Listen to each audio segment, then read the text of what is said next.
ನಿರ್ಮಲಾಳ 4 ಹೆಣ್ಣು ಮಕ್ಕಳು ವಿದ್ಯಾವಂತರಾಗಿದ್ದರು. ಆದರೆ ಅವರಲ್ಲಿ 3 ಕೆಲಸ ಮಾಡುತ್ತಿದ್ದರು. ಕೆಲಸ ಮಾಡದ ಒಬ್ಬ ಮಗಳ ಮದುವೆ ಬಡ ಕುಟುಂಬದಲ್ಲಿ ನಡೆಯಿತು. ನಿರ್ಮಲಾಳ ಮನೆಯಲ್ಲಿ ಯಾವುದೇ ಕಾರ್ಯಕ್ರಮವಿದ್ದರೂ ಕೆಲಸ ಮಾಡುವ ಆ 3 ಹೆಣ್ಣು ಮಕ್ಕಳು ಉದ್ದೇಶಪೂರ್ವಕವಾಗಿ ತಾಯಿಗಾಗಿ ಹಣ ಖರ್ಚು ಮಾಡುತ್ತಿದ್ದರು. ಮತ್ತು ಕಿರಿಯ ಮಗಳು ಈ ದೃಶ್ಯವನ್ನು ನೋಡಿ ಮನಸ್ಸಿನಲ್ಲಿ ಅಳುತ್ತಿದ್ದಳು. ತಾನು ಸಂಪಾದಿಸುತ್ತಿದ್ದರೆ ತಾಯಿಗಾಗಿ ಹಣ ಖರ್ಚು ಮಾಡಬಹುದಿತ್ತು ಎಂದು ಅವಳು ಭಾವಿಸುತ್ತಿದ್ದಳು. ನಿರ್ಮಲಾಳ ಮಗನ ಮದುವೆಯ ಸಂದರ್ಭದಲ್ಲಿ ಬಡ ತಂಗಿ ಮತ್ತು ಅವಳ ಗಂಡನಿಗೆ ಅವಮಾನವಾಗಲಿ ಎಂದು ಉಳಿದ ಸಹೋದರಿಯರು ಅಣ್ಣನಿಗೆ ಚಿನ್ನದ ಉಂಗುರಗಳನ್ನು ತೊಡಿಸಿದರು. ಆದರೆ ಬಡ ತಂಗಿ ಮತ್ತು ಭಾವ ಮಾಡಿದ್ದನ್ನು ನೋಡಿ ಎಲ್ಲರೂ ಬೆಚ್ಚಿಬಿದ್ದರು. ಇಂದು ಭಾನುವಾರ, ಸಮಯ 10 ಗಂಟೆಯಾಗಿದ್ದರೂ ಮನೆಯಲ್ಲಿ ಅಸಾಧಾರಣ ಮೌನವಿತ್ತು. ನಿರ್ಮಲಾಳ ಹಿರಿಯ 3 ಹೆಣ್ಣು ಮಕ್ಕಳು ಇಂದು ರಜೆಯ ಕಾರಣ ಇನ್ನೂ ತಮ್ಮ ಕೋಣೆಯಿಂದ ಹೊರಬಂದಿರಲಿಲ್ಲ. ಕಿರಿಯವಳಾದ ಮಧು ಮಾತ್ರ ಮನೆಯ ಕೆಲಸಗಳನ್ನು ಮಾಡುತ್ತಿದ್ದಳು. ಮಧು, ಬೇಗ ಬೇಗ ಹಲ್ವಾ ಪುರಿಯ ತಿಂಡಿ ಮಾಡು. ಇವತ್ತು ರಜೆಯ ದಿನವನ್ನು ನಾನು ಪೂರ್ತಿಯಾಗಿ ಎಂಜಾಯ್ ಮಾಡಬೇಕೆಂದುಕೊಂಡಿದ್ದೇನೆ. ನೀನು ಇಡೀ ದಿನ ಮನೆಯಲ್ಲಿ ಇರುತ್ತೀಯ. ಕೆಲಸ ಮಾಡುವವರಿಗೆ ರಜೆ ಎಂದರೆ ಹೇಗಿರುತ್ತದೆ ಎಂದು ನಿನಗೇನು ಗೊತ್ತು ಎಂದು ಕೋಣೆಯಿಂದ ಶಿಲ್ಪ ಹೊರಬಂದು ಆದೇಶಿಸಿದಳು. ಹಳದಿ ಬಣ್ಣದ ಸೂಟು, ಡೈ ಮಾಡಿದ ಕೂದಲು ಮತ್ತು ಹೊಳೆಯುವ ಚರ್ಮ. ಅವಳು ತನ್ನ ಸಂಬಳದ ಅರ್ಧಕ್ಕಿಂತ ಹೆಚ್ಚು ಭಾಗವನ್ನು ತನ್ನ ಮೇಲೆ ಖರ್ಚು ಮಾಡುತ್ತಿದ್ದಳು. ಮಧು ಅವಳನ್ನು ನೋಡುತ್ತಾ ನಿಂತಳು. ಸರಿಯಾದ ಆರೈಕೆ ಇಲ್ಲದೆ ಅವಳ ಕಪ್ಪು ಮೈ ಬಣ್ಣ ಇನ್ನೂ ಕಪ್ಪಾಗುತ್ತಿತ್ತು. ಇಡೀ ದಿನ ಅವಳು ಮನೆಯ ಕೆಲಸಗಳಲ್ಲಿ ಬ್ಯುಸಿಯಾಗಿರುತ್ತಿದ್ದಳು. ತನ್ನ ಕಡೆ ಗಮನ ಹರಿಸಲು ಅವಳಿಗೆ ಸಮಯವೆಲ್ಲಿದೆ? ಮೌನವಾಗಿ ಅವಳು ಅಡುಗೆ ಮನೆಗೆ ಹೋಗಿ ಹಲ್ವಾ ಪುರಿ ತಯಾರಿಸಲು ಶುರು ಮಾಡಿದಳು. ನಿಧಾನವಾಗಿ ಅವಳ ಉಳಿದ 2 ಸಹೋದರಿಯರು ಎದ್ದು ಹೊರಬಂದರು ಮತ್ತು ಈಗ ಡೈನಿಂಗ್ ಟೇಬಲ್ ಮೇಲೆ ಕುಳಿತು ಗದ್ದಲ ಮಾಡುತ್ತಿದ್ದರು. ಮಧುವಿನ ಕೈಗಳು ವೇಗವಾಗಿ ಚಲಿಸುತ್ತಿದ್ದವು. ಅವಳು ಕೇವಲ ಮೆಟ್ರಿಕ್ ಪಾಸ್ ಆಗಿದ್ದಳು. ಭಗವಂತ ಅವಳಿಗೆ ಅಷ್ಟೇ ಬುದ್ಧಿ ನೀಡಿದನು. ಮೆಟ್ರಿಕ್ನಲ್ಲಿ 2 ಬಾರಿ ಫೇಲಾದ ನಂತರ ಅವಳ ಮೇಲೆ ಹಣ ಖರ್ಚು ಮಾಡುವುದು ವ್ಯರ್ಥ ಎಂದು ಸಹೋದರಿಯರು ಭಾವಿಸಿದರು. ಶಿಲ್ಪ ಬಳಿ ತಾನು ಓದಬೇಕೆಂದು ಹೇಳಿದ್ದು ಮಧುವಿಗೆ ನೆನಪಿತ್ತು. ಓದಿ ಏನು ಮಾಡ್ತೀಯಾ? ಈಗಾಗಲೇ 2 ಬಾರಿ ಫೀಸ್ ವೇಸ್ಟ್ ಮಾಡಿಸಿದ್ಯಾ? ಆದರೂ ನಾವಿಬ್ಬರು ಕೆಲಸ ಮಾಡುತ್ತಿದ್ದೇವಲ್ಲ. ಪುಟ್ಟ ಮೋಹಿತ್ ಈಗ ಓದುತ್ತಿದ್ದಾನೆ. ನೀನು ಮನೆಯ ಕೆಲಸಗಳನ್ನು ನೋಡಿಕೊ. ಅಮ್ಮ ಮನೆಯಲ್ಲಿ ಒಬ್ಬಳೇ ಇರ್ತಾಳೆ. ನಾವು ಕೆಲಸದಿಂದ ಬಂದಾಗ ನಮಗೂ ಅಡುಗೆ ಸಿದ್ಧವಾಗಿರಬೇಕಲ್ವಾ? ನೀನು ಕೆಲಸಕ್ಕೆ ಹೋದರೆ ಅಡುಗೆ ಯಾರು ಮಾಡ್ತಾರೆ ಎಂದು ಶಿಲ್ಪ ಮುಖ ಸೊಟ್ಟಗೆ ಮಾಡಿ ಹೇಳಿದಳು. ಆಗ ಮಧುವಿನ ಮನಸ್ಸು ಮುರಿದು ಹೋಗಿತ್ತು. ಅವಳು ಉನ್ನತ ಶಿಕ್ಷಣ ಪಡೆದು ಒಂದು ಒಳ್ಳೆಯ ಕೆಲಸ ಮಾಡಬೇಕೆಂದು ಬಯಸಿದಳು. ಆದರೆ ಅವಳ ಉಳಿದ 3 ಸಹೋದರಿಯರು ಅಭಿಪ್ರಾಯದಂತೆ ಅವಳು ಮನೆಯ ಕೆಲಸಗಳನ್ನೇ ಮಾಡಬೇಕಾಗಿತ್ತು. ಮಧು ಮೌನವಾಗಿ ಒಪ್ಪಿಕೊಂಡಿದ್ದಳು. ಹೇಗಿದ್ದರೂ ನಿರ್ಮಲಾ ವಯಸ್ಸಾಗಿದ್ದವಳಾಗಿದ್ದಳು. ವಿಧವೆಯಾಗಿ ಸುದೀರ್ಘ ಜೀವನ ನಡೆಸುತ್ತಾ ಮಕ್ಕಳನ್ನು ಒಬ್ಬಳೇ ಸಾಕುತ್ತಾ ಅವಳು ಸುಸ್ತಾಗಿದ್ದಳು. ಮಧು ಹಲ್ವಾ ಪೂರಿ ಮತ್ತು ತಿಂಡಿಯನ್ನು ಡೈನಿಂಗ್ ಟೇಬಲ್ ಮೇಲೆ ತಂದಿಟ್ಟಳು. ವಾವ್, ಮನೆಯಲ್ಲಿರುವ ಹುಡುಗಿಯರಿಗೆ ತುಂಬ ಮಜಾ ಇರುತ್ತೆ. ತಮ್ಮ ಇಷ್ಟ ಬಂದಾಗ ಹೇಳ್ತಾರೆ, ಇಷ್ಟ ಬಂದಾಗ ಮಲಗುತ್ತಾರೆ. ಇಡೀ ದಿನ ತಣ್ಣನೆಯ ಗಾಳಿಯಲ್ಲಿ ಮಲಗಿರುತ್ತಾರೆ. ಇವರಿಗೇನು ಗೊತ್ತು ಕೆಲಸ ಮಾಡೋದು ಅಂದರೆ ಹೇಗಿರುತ್ತೆ ಅಂತ. ಶಿಲ್ಪಾಳಿಗಿಂತ ಚಿಕ್ಕವಳಾದ ನಿಶಾ ಮಧುವನ್ನು ನೋಡುತ್ತಾ ಹೇಳುತ್ತಿದ್ದಳು. ಮಧು ಮೌನವಾಗಿ ಕುಳಿತು ತಿಂಡಿ ತಿನ್ನಲು ಶುರು ಮಾಡಿದಳು. ಆದರೆ ಅವಳು ಕೇವಲ 1 ತುತ್ತು ತಿಂದಿದ್ದಳು. ಅಷ್ಟರಲ್ಲಿ ಶಿಲ್ಪ ಅವಳನ್ನು ಎಬ್ಬಿಸಿದಳು. ಈ ಟೀ ತಣ್ಣಗಾಗಿದೆ, ಮತ್ತೊಮ್ಮೆ ಬಿಸಿ ಮಾಡಿ ತಗೊಂಡು ಬಾ. ಅವಳು ಮೌನವಾಗಿದ್ದು ಹೋದಳು. ಟೀ ಬಿಸಿ ಮಾಡಿ ತಂದಾಗ ನಿಶಾ ಮುಖ ಸೊಟ್ಟಗೆ ಮಾಡಿದಳು. ನನಗೆ ಈ ಹಲ್ವಾ ಪುರಿ ಇಷ್ಟವಿಲ್ಲ. ಯಾರು ಗೊತ್ತಿಲ್ಲ ಹೇಗೆ ಮಾಡಿದ್ದಾರೆ ಅಂತ. ನನಗಾಗಿ ಒಂದು ಎಗ್ ಪರೋಟ ಮಾಡಿಕೊಡು. ಮಧು ಹಿಮ್ಮುಖವಾಗಿ ಅಡುಗೆ ಮನೆಯತ್ತ ನಡೆದಳು. ಎಗ್ ಪರೋಟ ತಯಾರಿಸಿ ತಂದಾಗ ಮೋಹಿತ್ ಎದ್ದು ಬಂದಿದ್ದನು. ಸಹೋದರಿಯರೆಲ್ಲ ಅವನ ಮೇಲೆ ಪ್ರೀತಿ ಸುರಿಸುತ್ತಿದ್ದರು. ಮಧುವಿಗೂ ಕೂಡ ಅವನು ಬಹಳ ಇಷ್ಟವಾಗಿದ್ದ. ಆದರೆ ಮೋಹಿತ್ ಅವಳ ಜೊತೆ ಸರಿಯಾಗಿ ಮಾತನಾಡುತ್ತಿರಲಿಲ್ಲ. ಬದಲಾಗಿ ಅವನ ಪೂರ್ತಿ ಗಮನ ಕೆಲಸ ಮಾಡುವ ಮತ್ತು ಪರ್ಸ್ನಲ್ಲಿ ಯಾವಾಗಲೂ ಹಣವಿರುವ ಸಹೋದರಿಯರ ಮೇಲೆ ಇರುತ್ತಿತ್ತು. ಆ ಸಮಯದಲ್ಲೂ ಮಧು ಅವನ ಪಕ್ಕದ ಕುರ್ಚಿಯಲ್ಲಿ ಕುಳಿತುಕೊಳ್ಳಲು ಹೋದಾಗ ಮೋಹಿತ್ ಹಠಾತ್ತನೆ ಹೇಳಿದ, ಅರಿ, ನೀನು ಇಲ್ಲಿಂದ ಎದ್ದೇಳು. ಕಿಚನ್ನಲ್ಲಿ ಕೆಲಸ ಮಾಡಿ ಬಂದಿದ್ಯಾ? ನಿನ್ನ ಹತ್ತಿರ ಬೆಳ್ಳುಳ್ಳಿ ಈರುಳ್ಳಿ ವಾಸನೆ ಬರ್ತಿದೆ ಮತ್ತು ಅಷ್ಟೊಂದು ಬೆವರಿನ ದುರ್ವಾಸನೆ ಬರ್ತಿದೆ. ಬಾ ಶಿಲ್ಪಾಕ್ಕ, ನೀನು ನನ್ನ ಜೊತೆ ಬಂದು ಕುಳಿತುಕೋ. ನಿನ್ನ ಹತ್ತಿರ ಎಷ್ಟು ಒಳ್ಳೆಯ ವಾಸನೆ ಬರ್ತಿದೆ ಮತ್ತು ನೀನು ನಿನ್ನ ಮೇಲೆ ಎಷ್ಟು ಕಾಳಜಿ ವಹಿಸುತ್ತೀಯ. ನಿನಗೆ 30 ದಾಟಿದೆ ಅಂತ ಅನಿಸೋದೇ ಇಲ್ಲ. ಮದುವೆಗೂ ಏನಾದರೂ ಕಲಿಸಿಕೊಡು. ಯಾವಾಗಲೂ ಕೆಲಸದವಳ ಥರನೇ ಇರ್ತಾಳೆ. ಮೋಹಿತ್ ಇಷ್ಟು ಕಠೋರವಾಗಿ ಹೇಳಿದ್ದರಿಂದ ಮಧು ಮಧುವಿನ ಮನಸ್ಸು ನೊಂದಿತು. ಶಿಲ್ಪ ನಗು ಬೀರುತ್ತಾ ಮೋಹಿತ್ ಪಕ್ಕ ಬಂದು ಕುಳಿತಳು. ಮಧು ಮುಜುಗರದಿಂದ ಒಂದು ಕುರ್ಚಿಯನ್ನು ಎಳೆದುಕೊಂಡು ದೂರ ಕುಳಿತಳು. ಎಲ್ಲರೂ ತಿಂಡಿ ತಿಂದಿದ್ದರು. ತಣ್ಣಗಾದ 2 ಪೂರಿ, 1 ಕಪ್ ಟೀ ಮಧುವಿನ ಪಾಳಿಗೆ ಬಂದಿತು. ಮತ್ತು ಇಂದು ಸಾಯಂಕಾಲ ಕೆಲವು ಅತಿಥಿಗಳು ಶಿಲ್ಪರನ್ನು ನೋಡಲು ಬರುತ್ತಿದ್ದಾರೆ. ಹುಡುಗ ಬಹಳ ಒಳ್ಳೆಯವನು, ಮದುವೆ ಸಂಬಂಧ ಮಾಡಿಸುವವರು ಬಹಳ ಹೊಗಳಿದ್ದಾರೆ ಎಂದು ನಿರ್ಮಲ ಹಠಾತ್ತನೆ ಹೇಳಿದಾಗ ಎಲ್ಲರೂ ಅತ್ತ ನೋಡಿದರು. ಶಿಲ್ಪ ಕೂಡ ಮೆಲ್ಲಗೆ ನಗತೊಡಗಿದಳು. ಸಾಯಂಕಾಲ ಬರುವ ಅತಿಥಿಗಳ ಬಗ್ಗೆ ಎಲ್ಲರೂ ಮಾತನಾಡತೊಡಗಿದರು. ಇಡೀ ದಿನ ನಿರ್ಮಲ ಮಧುವಿನಿಂದ ಬಹಳಷ್ಟು ಕೆಲಸ ಮಾಡಿಸಿದಳು. ಮಧುವಿಗೂ ಕೂಡ ಸಹೋದರಿಯರ ಮದುವೆಯ ಬಗ್ಗೆ ಬಹಳ ಸಂತೋಷವಿತ್ತು. ಅವಳು ಮನವಿಟ್ಟು ಬಹಳ ಅಡುಗೆಗಳನ್ನು ಸಿದ್ಧಪಡಿಸಿದಳು. ಸಾಯಂಕಾಲ ಅತಿಥಿಗಳು ಬಂದಾಗ ಶಿಲ್ಪ ರಸ್ತೆಯತ್ತ ಇಣುಕಿ ನೋಡುತ್ತಿದ್ದಳು. ಅತಿಥಿಗಳು ಯಾವ ಕಾರಿನಲ್ಲಿ ಬಂದಿದ್ದಾರೆ ಅಂತ ನಾನು ನೋಡಬೇಕು. ನನ್ನ ಅತ್ತೆ ಮನೆಯವರ ಹತ್ತಿರ ಎಷ್ಟು ದೊಡ್ಡ ಕಾರ್ ಇದೆ ಅಂತ ತಿಳಿಯಲಿ. ಆದರೆ ಗಲ್ಲಿಯಲ್ಲಿ ಕಾರಿನ ಬದಲಿಗೆ ಒಂದು ಮೋಟಾರ್ ಸೈಕಲ್ ನಿಂತಿತು. ಒಳಗೆ ನಿರ್ಮಲ ಹುಡುಗನ ಮನೆಯವರ ಜೊತೆ ಕುಳಿತಿದ್ದಳು. ಸಾಧಾರಣ ರೂಪದ ಹುಡುಗ, ಆದರೆ ನೋಡಲು ಬಹಳ ಸರಳವಾಗಿ ಕಾಣುತ್ತಿದ್ದ. ಹುಡುಗನ ತಂದೆ ತಾಯಿಯು ಒಳ್ಳೆಯ ಜನರಂತೆ ಕಾಣುತ್ತಿದ್ದರು ಮತ್ತು ಪ್ರೀತಿಯಿಂದ ಶಿಲ್ಪ ಬಗ್ಗೆ ಮಾತನಾಡುತ್ತಿದ್ದರು. ನಿಮ್ಮ ಮಗ ಏನು ಮಾಡುತ್ತಾನೆ ಮತ್ತು ಎಷ್ಟು ಸಂಪಾದಿಸುತ್ತಾನೆಂದು ನಿರ್ಮಲ ಕೇಳಿದಾಗ ಹುಡುಗನ ತಾಯಿ ಹೇಳಿದರು, ತಿಂಗಳಿಗೆ 30,000 ಗಳಿಸುತ್ತಾನೆ. ಸಮಯ ಕಳೆದಂತೆ ಸಂಬಳ ಹೆಚ್ಚಾಗುತ್ತದೆ. ದೇವರ ದಯೆಯಿಂದನೂ ಗಜದ ಸ್ವಂತ ಮನೆ ಇದೆ ಮತ್ತು ಒಂದು ಮೋಟಾರ್ ಸೈಕಲ್ ಕೂಡ ಇದೆ. ಅವರು ಇಷ್ಟು ಹೇಳಿದ ತಡ ಎದುರು ಕುಳಿತಿದ್ದ ಶಿಲ್ಪ ಹಠಾತ್ತನೆ ಕುಳಿತಲ್ಲಿಂದ ಜಿಗಿದಳು. ಅವಳ ಮುಖದ ಭಾವನೆಗಳು ಬದಲಾಗಿದ್ದನ್ನು ಎಲ್ಲರೂ ಗಮನಿಸಿದರು. ಟೀ ಕಪ್ಪನ್ನು ಜೋರಾಗಿ ಟೇಬಲ್ ಮೇಲೆ ಇಟ್ಟು ಅವಳು ಅಲ್ಲಿಂದ ಎದ್ದು ಕೋಣೆಗೆ ಹೋದಳು. ನಿರ್ಮಲಗೆ ಶಿಲ್ಪಗೆ ಈ ಸಂಬಂಧ ಇಷ್ಟವಾಗಲಿಲ್ಲ ಎಂಬುದು ಅರ್ಥವಾಯಿತು. ಅವಳ ಕನಸುಗಳು ದೊಡ್ಡದಾಗಿದ್ದವು. ಹುಡುಗನ ಕಡೆಯವರು ಸ್ವಲ್ಪ ಸಮಯ ಕುಳಿತು ಮಧು ತಂದಿಟ್ಟ ಅಡುಗೆಯನ್ನು ಉಂಡು ಮೌನವಾಗಿ ಹೊರಟು ಹೋದರು. ನನಗೆ ಅವನ ಜೊತೆ ಮದುವೆ ಬೇಡ. ಒಂದು ಮೋಟಾರ್ ಸೈಕಲ್ ಮೇಲೆ 3 ಕುಳಿತು ಬಂದಿದ್ದರು.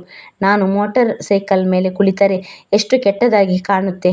ನನಗೆ ಕಾರ್ ಇರುವವನ ಸಂಬಂಧ ಬೇಕು. ಅವರ 100 ಗಜದ ಮನೆಗಿಂತಲೂ ನನ್ನ ಆಫೀಸ್ ದೊಡ್ಡದಾಗಿದೆ ಮತ್ತು ಅಂತಹ ಸಾಧಾರಣ ರೂಪದ ಹುಡುಗ ನೋಡಿದರೆ ನನಗೆ ಅಸಹ್ಯವಾಗುತ್ತಿದೆ ಎಂದು ಶಿಲ್ಪ ದ್ವೇಷದಿಂದ ಹೇಳಿದಳು.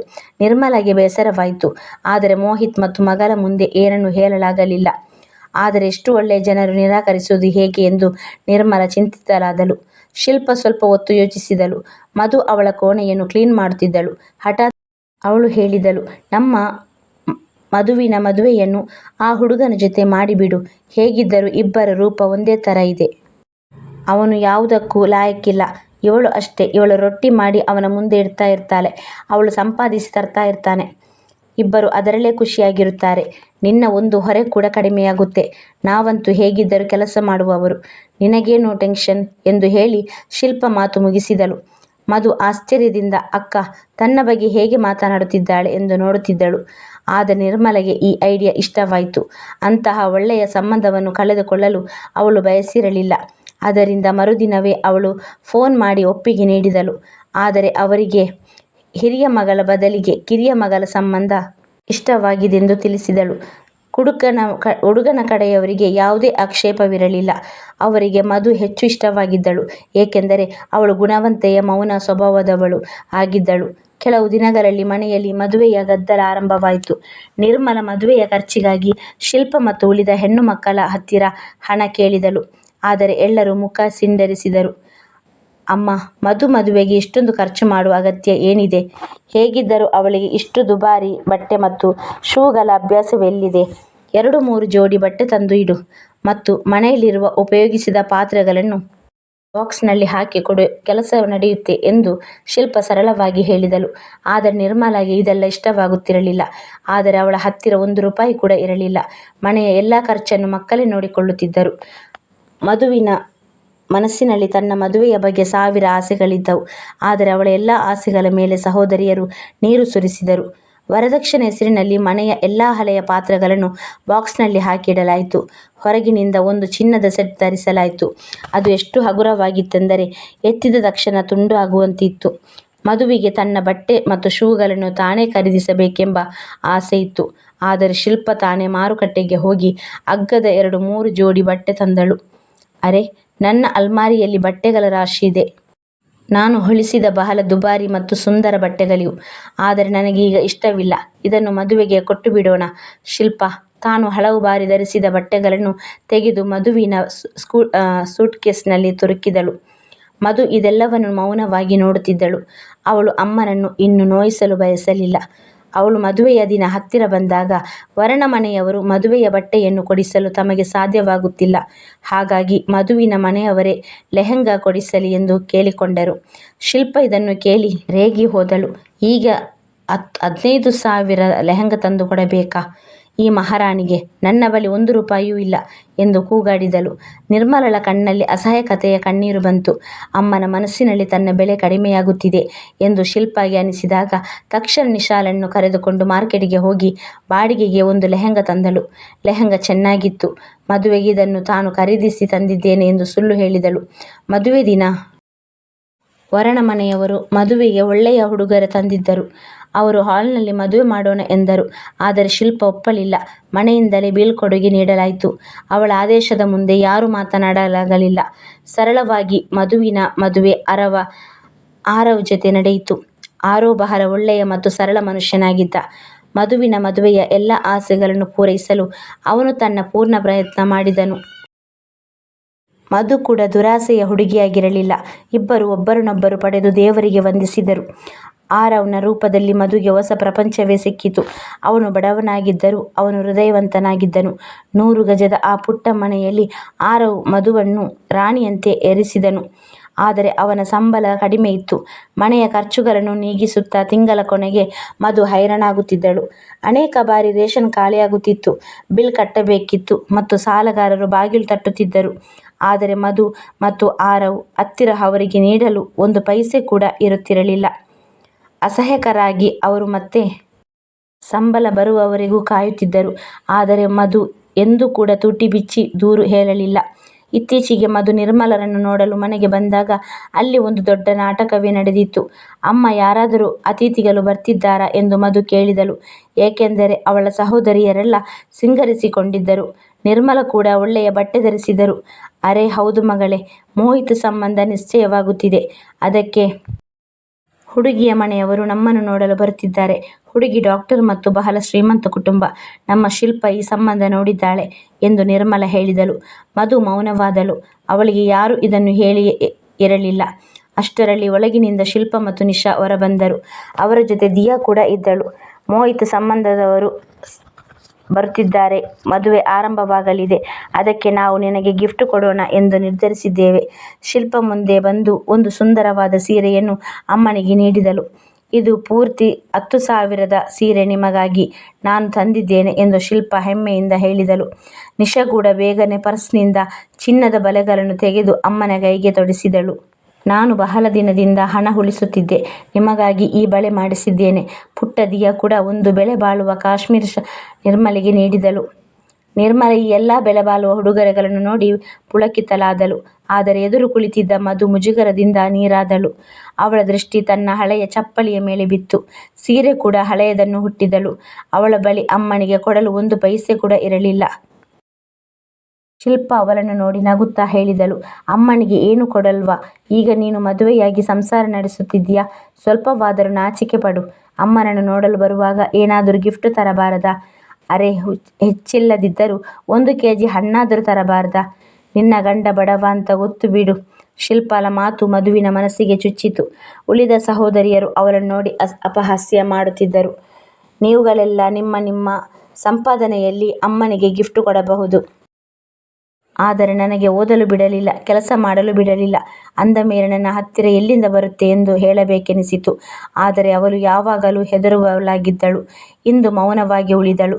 ಮನೆಯಲ್ಲಿ ಸಿದ್ಧತೆ ಜೋರಾಗಿತ್ತು. ಮಧು ಬಂದದನ್ನು ನೋಡಿ ಸಹೋದರಿಯರು ನಿರಾಳವಾದರು. ಅಮ್ಮ, ನನ್ನಿಂದ ಅಡುಗೆ ಮಾಡಲು ಆಗಲ್ಲ. ಮಧುಗೆ ಹೇಳು, ಅವಳೇ ಮಾಡುತ್ತಾಳೆ. ಅವಳಿಗೆ ಅಭ್ಯಾಸವಿದೆ. ನಿಶಾ ಸೌಟನ್ನು ಪಾತ್ರೆಯಲ್ಲಿಟ್ಟು ಹೊರಟು ಹೋದಳು. ನಿರ್ಮಲ ಹೇಳಿದ್ದಕ್ಕೆ ಮಧು ಅಡುಗೆ ಮನೆಗೆ ಹೋದಳು.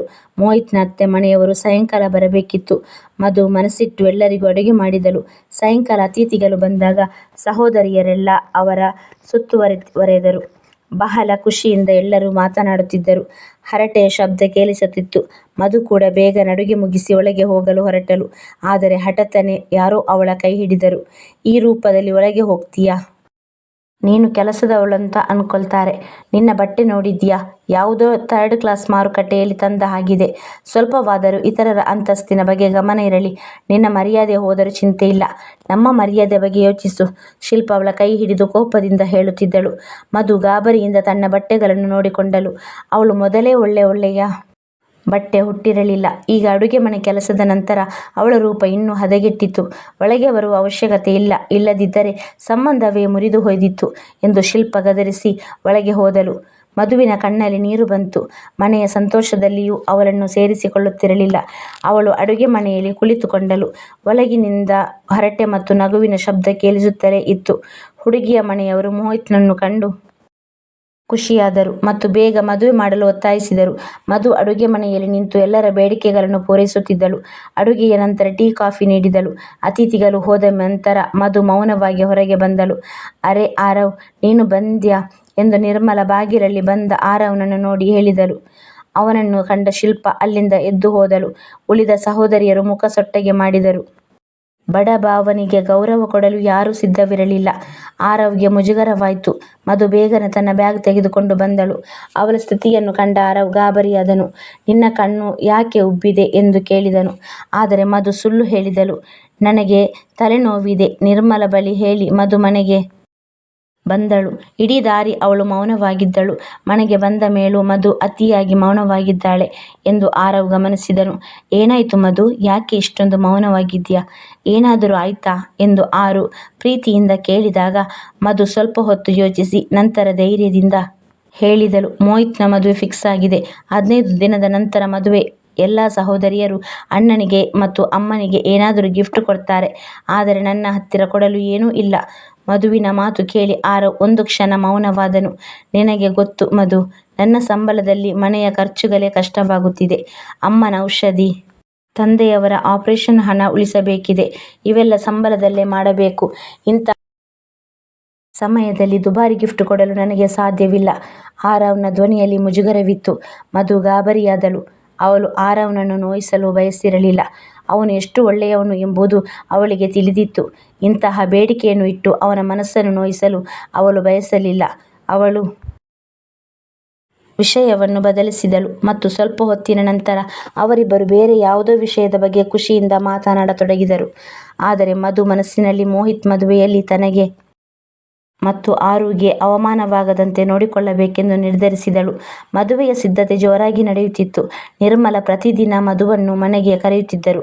ಮೋಹಿತ್ ಮದುವೆಯನ್ನು ಬಹಳ ವೈಭವದಿಂದ ಮಾಡಲು ನಿರ್ಧರಿಸಲಾಗಿತ್ತು. ಶಿಲ್ಪ, ನಿಶಾ ಮತ್ತು ದಿಯಾ ಮೂವರು ತಮಗಾಗಿ ಬಹಳ ಸುಂದರವಾದ ಮತ್ತು ಬ್ರಾಂಡೆಡ್ ಬಟ್ಟೆಗಳನ್ನು ಖರೀದಿಸಿದರು. ನಿರ್ಮಲ ಅವರಿಗೂ ಬೆಲೆ ಬಾಳುವ ಬಟ್ಟೆಗಳನ್ನು ಕೊಡಿಸಲಾಗಿತ್ತು. ಶಿಲ್ಪ ಪ್ರತಿಯೊಂದನ್ನು ಮಧುವಿಗೆ ತೋರಿಸಿ ಅಸೂಯೆ ಹುಟ್ಟಿಸುತ್ತಿದ್ದಳು. ನೀನು ಮದುವೆಗೆ ಏನು ಖರೀದಿಸಿದೆ ನೋಡು. ನಿನ್ನ ಹತ್ತಿರ ಒಳ್ಳೆಯ ಬಟ್ಟೆಗಳಿಲ್ಲದಿದ್ದರೆ ನನಗೆ ಹೇಳು. ನಾನು ನನ್ನ ಹಳೆಯ ಬಟ್ಟೆಯೊಂದನ್ನು ಪ್ರೆಸ್ ಮಾಡಿ ಇಡುತ್ತೇನೆ. ಅದು ನಿನ್ನ ಹೊಸ ಬಟ್ಟೆಗಿಂತಲೂ ಚೆನ್ನಾಗಿರುತ್ತೆ. ಜನರ ಮುಂದೆ ನಮಗೆ ಅವಮಾನ ಮಾಡಬೇಡ ಎಂದು ಶಿಲ್ಪ ಗರ್ವದಿಂದ ಹೇಳುತ್ತಿದ್ದಳು. ಮಧು ಉದಾಸೀನಳಾದಳು. ಅವಳನ್ನು ಅವಮಾನಿಸಲು ಅಕ್ಕಂದಿರೇ ಸಾಕಿತ್ತು. ಬೇರೆ ಯಾರಿಗೆ ತಾನೇ ಅವಳ ಬಟ್ಟೆಗಳ ಬಗ್ಗೆ ಆಕ್ಷೇಪವಿರಲು ಸಾಧ್ಯ? ಆದರೆ ಅಕ್ಕಂದಿರಿಗೆ ಇದು ಅರ್ಥವಾಗುತ್ತಿರಲಿಲ್ಲ. ಮನೆಯ ಬಹಳಷ್ಟು ಕೆಲಸಗಳನ್ನು ಶಿಲ್ಪ ಮತ್ತು ನಿಶಾ ಮಧುವಿನಿಂದಲೇ ಮಾಡಿಸಿದರು. ನಿರ್ಮಲಾಗೆ ಬೇಸರವಾಗುತ್ತಿತ್ತು. ಆದರೆ ಶಿಲ್ಪ ಯಾರ ಮಾತನ್ನು ಕೇಳುತ್ತಿರಲಿಲ್ಲ. ನಿಧಾನವಾಗಿ ದಿನಗಳು ಕಳೆದವು. ಆರು ಕೂಡ ಮಧು ಪ್ರತಿದಿನ ತವರಿಗೆ ಹೋಗಲು ಅಡ್ಡಿ ಮಾಡಲಿಲ್ಲ. ಕೊನೆಗೂ ಮೋಹಿತ್ ಮದುವೆಯ ದಿನ ಬಂದಿತು. ಮನೆಯಲ್ಲಿ ಸುಂದರವಾದ ಅಲಂಕಾರ ಮಾಡಲಾಗಿತ್ತು. ಶಿಲ್ಪ ಬಹಳ ಹಣ ಖರ್ಚು ಮಾಡಿದಳು. ಮೋಹಿತ್ ಸಹೋದರಿಯರ ಉಪಕಾರದ ಅಡಿಯಲ್ಲಿ ಇದ್ದನು. ಹೇಗಿದ್ದರೂ ಅವನು ಸ್ವಲ್ಪ ದುರಾಸೆಯ ಸ್ವಭಾವದವನಾಗಿದ್ದನು. ಜೇಬಿನಿಂದ ಯಾವಾಗಲೂ ಹಣ ತೆಗೆದು ನೀಡುವ ಸಹೋದರಿಯರ ಮಾತನ್ನೇ ಅವನು ಕೇಳುತ್ತಿದ್ದನು. ಇಂದು ಅವನನ್ನು ವರನ್ನಾಗಿ ಸಿಂಗರಿಸಲಾಗಿತ್ತು. ಸಹೋದರಿಯರೆಲ್ಲ ಅವನ ಸುತ್ತಲೂ ಓಡಾಡುತ್ತಾ ತಮಾಷೆ ಮಾಡುತ್ತಿದ್ದರು. ಮದುವೆಗೆ ಸ್ಪಷ್ಟವಾಗಿ ತಿಳಿದಿತ್ತು. ಉಳಿದ ಸಹೋದರಿಯರ ಜೊತೆ ಮೋಹಿತ್ ನಗುತ್ತಾ ಮಾತನಾಡುತ್ತಿದ್ದ. ಆದರೆ ಮಧುವಿನ ಜೊತೆ ಮುಖ ಸೊಟ್ಟಗೆ ಮಾಡುತ್ತಿದ್ದ. ಅರೆ ಆರವ್ ಬಾವ ಬರಲಿಲ್ವಾ ಎಂದು ಮೋಹಿತ್ ಕೇಳಿದ.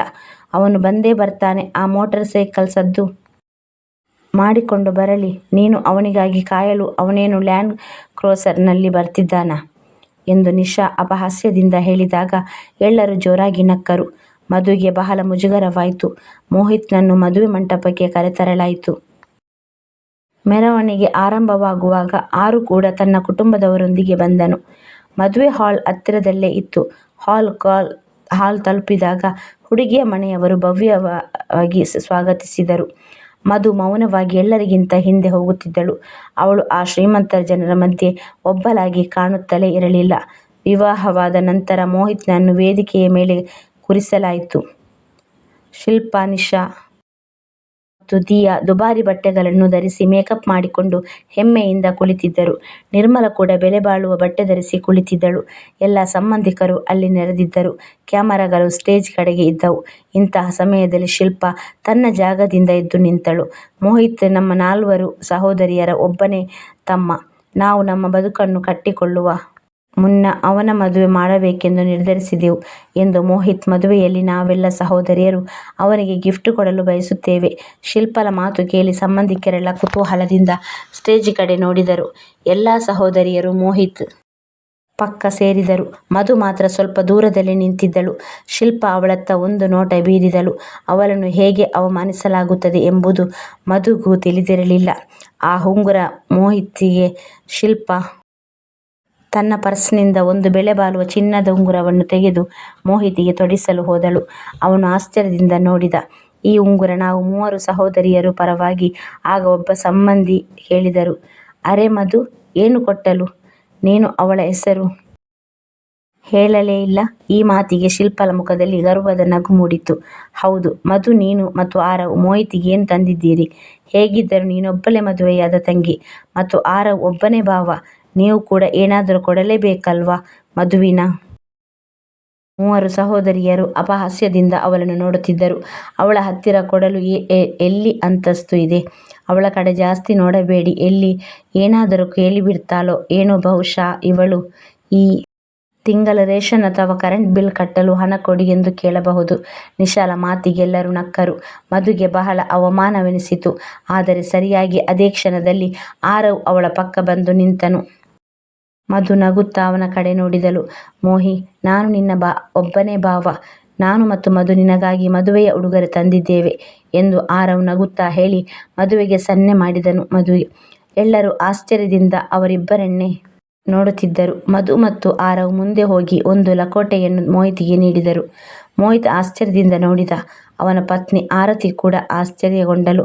ಮಧು ಮತ್ತು ಆರವ್ ಯಾವುದಕ್ಕೂ ಲಾಯಕ್ಕಿಲ್ಲ. ಅವರಿಂದ ಏನನ್ನು ಹೇಳಲಾಗಿತ್ತು? ಆರವ್ ನೀಡಿದ ಲಕೋಟೆಯನ್ನು ತೆರೆದು ನೋಡಿದಾಗ ಒಳಗೆ ಕಾಶ್ಮೀರಕ್ಕೆ 7 ದಿನಗಳ ಪ್ರವಾಸದ ಟೂರ್ ಪ್ಲಾನ್ ಪತ್ರವಿತ್ತು. ಮಧು ಮತ್ತು ಆರವ್ ನಗುತ್ತಿದ್ದರು. ಆದರೆ ಮಧುವಿನ 3 ಸಹೋದರಿಯರು ಆಶ್ಚರ್ಯದಿಂದ ಬಾಯಿ ಬಿಟ್ಟಿದ್ದರು. ಎಲ್ಲರೂ ಅವರಿಬ್ಬರನ್ನೇ ನೋಡುತ್ತಿದ್ದರು. ಉಡುಗೊರೆಗಳಲ್ಲೇ ಇದು ಅತ್ಯಂತ ಶ್ರೇಷ್ಠವಾಗಿತ್ತು.